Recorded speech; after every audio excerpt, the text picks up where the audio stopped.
Thanks to the support as a channel member, Jonathan Comber. Oh, boys and girls, our FA Cup run continues today, playing against a team from our own division in the first round proper of the FA Cup. We've got a genuine chance of getting through to the second round of the FA Cup and all the delicious money that will bring.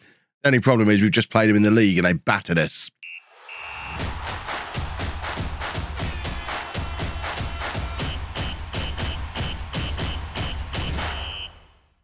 Hello and welcome to part 4 of Non-League to Legend. I'm Kevin. Coming up on today's episode, we are away against Darlington in the first round of the FA Cup, and we're also facing Blyth Spartans back in the National League North. Since you were last with me, well, things have been pretty miserable. I think you saw, in fact, you saw us lose against Guiseley, then beat Notts County. We then went up to Darlington, who we faced today at their ground again, and got beaten there. We had a couple of late goals that made things look a little bit better than they were, but ultimately Darlington were 4-0 up at half-time, and we never really looked like we were going to get anything out of that game. We then lost to Farsley, we drew against Kettering. We have just managed to grab a win, the only win since you were last here, against York in our most recent match. That Kettering game was a fan day as well. It went really well. 100 fewer people turned up for the next match. This is what the league table looks like. 12 games gone. We're down in 14th place. I think we're probably too good to get relegated. We're not close to good enough to get promoted. It is going to be a mid-table first season, I am certain, unless something magical happens in terms of transfers, because I don't think tactics are going to get it done. We're continuing to tweak our 4-2-4 system that we've been using all year. We've now changed the fullbacks to be on automatic instruction, because on the defensive instruction they were on before, I know they were staying back and defending, which is what I wanted them to do, but that's all. It was sad. It was sad seeing fullbacks not getting forward. So now they'll adjust with the team mentality, and I just need to remember to adjust the team mentality mid-game. Otherwise, they're effectively just on a support duty. We've also tweaked the goalkeeper distribution. That wasn't really working, so rather than distributing to centre-backs, which was, we were giving away a lot of the ball, we're now distributing to the wingers. So he's lumping it up to the two wingers, and we are focusing the play down the wings now, trying to get the ball out wide, whipping crosses in for these two. It's one of the reasons why we want the fullbacks to get a little bit further forward as well. And as a result of that, we've also dropped the defensive line and the line of engagement back a little bit. We're playing much more direct than we were at the start of the season. We're still playing pretty high tempo, pretty high intensity, but we are trying to play more like a non-league team, I think. I don't know. You tell me if it's working. You can see the results.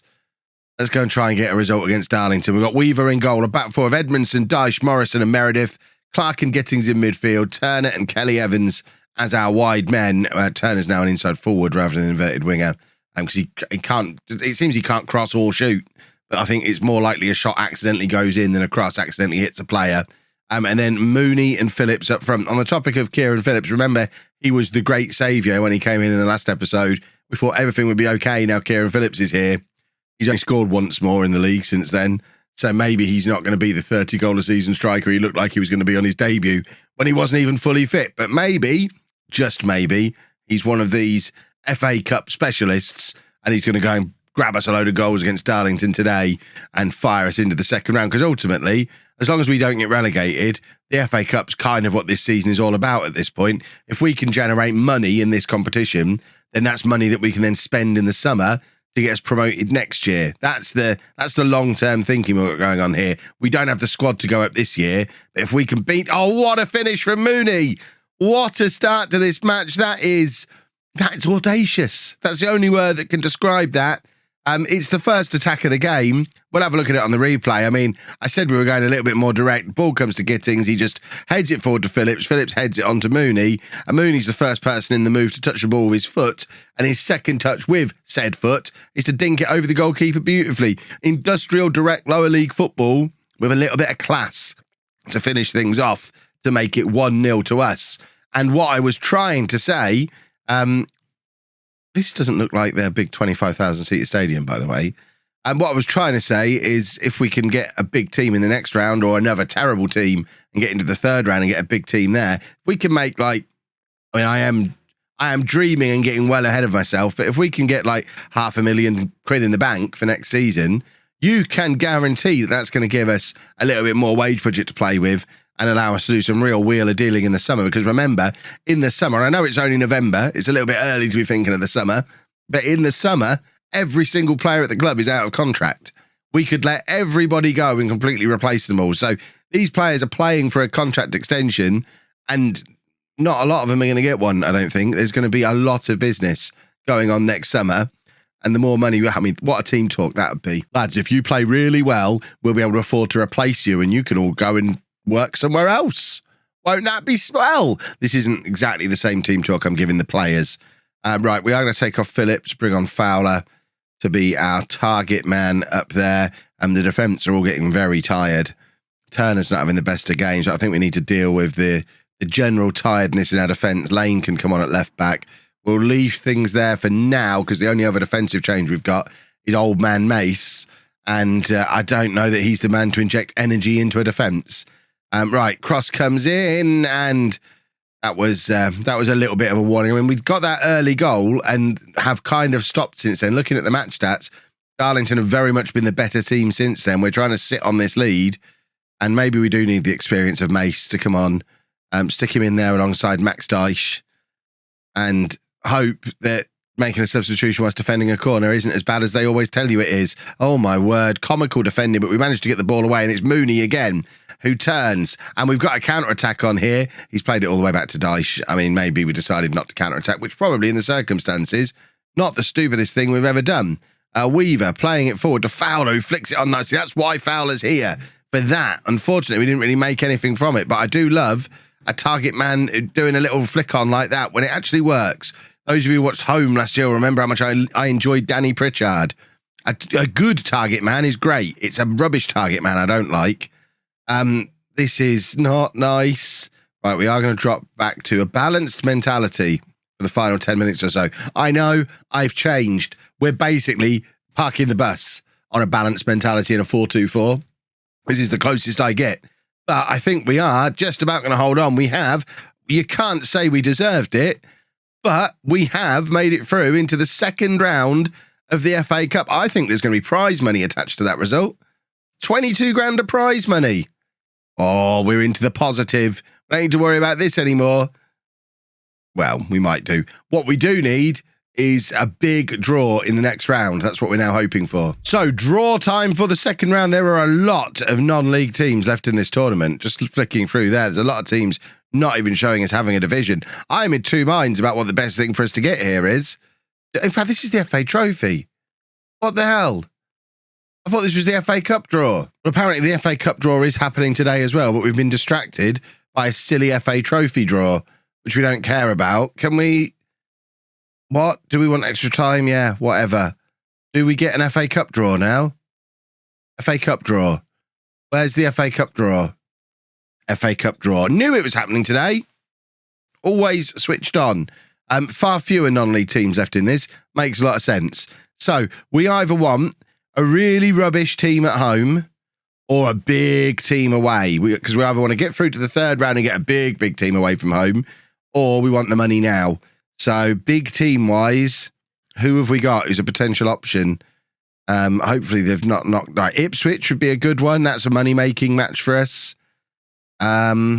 Portsmouth, although it would be Portsmouth or Grimsby, and we don't want to end up away at Grimsby because that's one of those awkward, not big enough to make us money, but we'll probably lose. Sheffield Wednesday would be massive. That would be a huge game for us. Sunderland, but equally it's Sunderland or Gloucester. We don't want Gloucester. Well, we could probably beat Gloucester. Sheffield Wednesday's the perfect draw for us here. That's what we want. Sheffield Wednesday away from home. And that makes us money. Right. Come on. So, Solihull Moors get Sheffield Wednesday at home. Now we're just hoping for an easy match or the opportunity for like a Sunderland or a Portsmouth away. It's not going to be quite as big as Sheffield Wednesday. Sunderland fans will love that. You know it's true, though.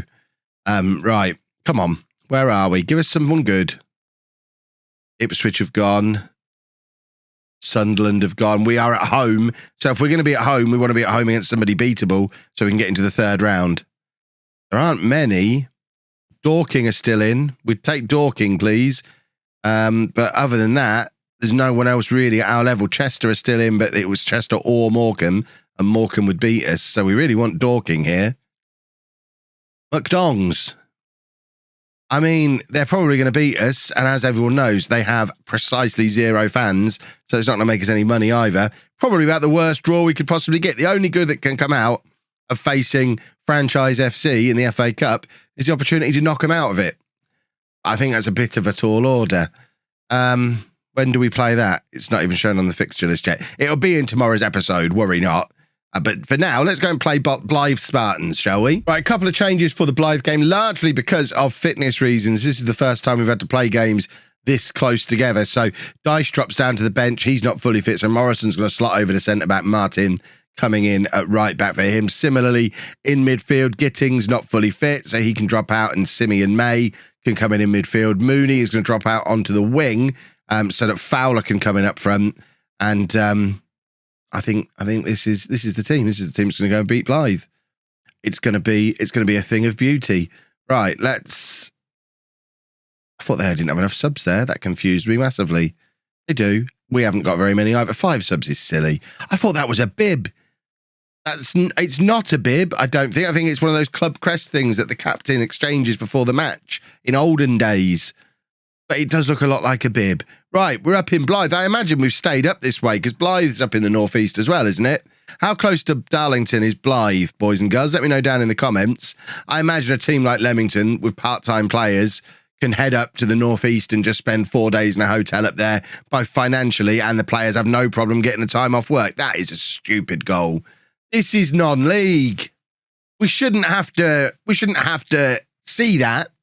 That was obscene. What are we supposed to do? What on earth are we supposed to do about something like this happening in non-league? Look at the bend on it. Weaver stands absolutely no chance. Blythe are down in the relegation battle, and they've got a player who can do that. It feels like cheating to me. That's unfair.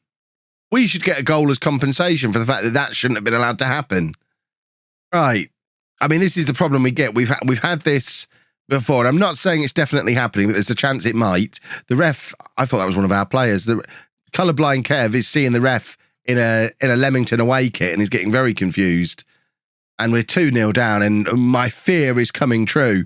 When you have big games on the horizon, when you have big cup runs, the players can get distracted by the cup run. Now, I know they're going to be feeling a little bit tired because they've just played a big game. They gave it their all. They did very well. But they have a big game coming up. Playing against McDonald's, it's a big game for this. Like, it might not interest me, but for these boys, this is an opportunity to test themselves against League One opposition. If they play well in that match, then they earn themselves a potential move into the Football League. They're on the radar.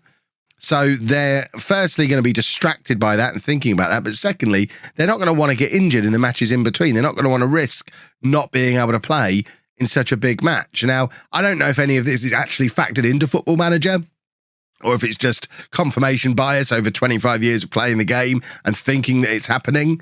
But it feels like it's happening right now. Oh, what is also happening is my voice is very much struggling. I don't quite know what happened to it in that last sentence before the most recent cut. Oh, dear. If anyone's got any solutions, I'm full of Vocal Zone tablets. I've got Vocal Zone tea. I'm drinking honey and lemon. I've got night nurse at night. I've got cough medicine. I've got everything you could possibly want. Nothing's helping. I've never had this much of a voice problem for this long. This has been going on nearly a week now. The really worrying thing, having spoken to Dr. Benji, who's had a similar thing, he reckons it lasts 3 weeks. 3 weeks! Oh, what am I supposed to do? Right, Weaver. I tell you what, we're going to go attacking. That's what we're supposed to do. We're supposed to try and win this football match. We're going to demand more as well, because, yeah, they scored a couple of good goals, but we're supposed to be the better team here. We're FA Cup second round Leamington. We should be able to take care of this non-league dross, which incidentally is the non-league team I've seen more often than any other, I think, Blyth Spartans, because I've seen them when we've had like channel meetups to watch matches against, I think we went to Nuneaton versus Blyth Spartans. When I went to see Kings Lynn, I think they were playing Blyth Spartans. I think I've seen them play Boston many years ago as well. We're even missing penalties. It's the curse of Blyth Spartans. I don't like them. I've decided I don't like them. Ugh. We've been the better team. I mean, I know a lot of that is penalty XG, which does warp it a little bit, so take it with a pinch of salt. but yuck.